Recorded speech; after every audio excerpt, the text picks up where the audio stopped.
ตึกนี้สูงใหญ่มือไผ่ให้เราสร้างทั่วทุกเส้นทางไผ่สร้างไผ่เห็นถนน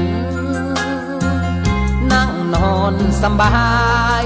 หูบอไผ่นอทุกทน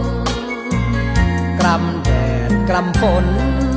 แบกคนนั้นแม่นผู้ใดข้าวนี้คำนี้ไผ่ที่ปลูกข้าว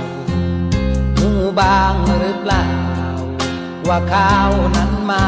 จากไหนเสื้อผ้าสดสวยแฟชั่นที่ทันสมัยสวยที่คนใส่คนเห็นบ่มีไผชมหมู่เฮาคือผู้อยู่เบื้องหลังคือผู้สรรสร้างเพื่อคนอื่นได้สุขสมหยาดเหงื่อแรงงานมีส่วนสร้างสรรค์สังคมบ่มีไผชมหมู่เฮายังเฝ้าภูมิใจบ้านนี้เมืองนี้ดูดีสวยเด่น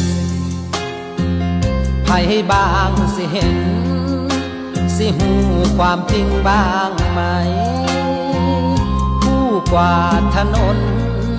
ผู้คนขยะคือไผ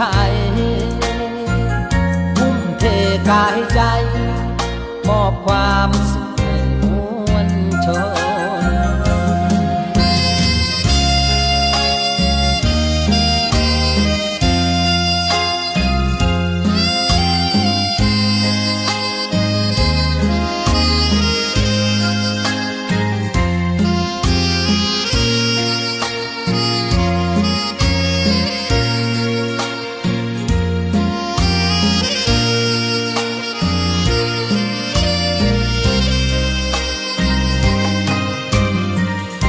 บ้านนี้เมืองนี้ดูดีสวยเด่น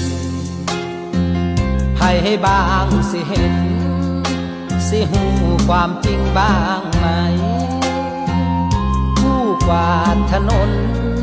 ผู้คนขยะคือไผ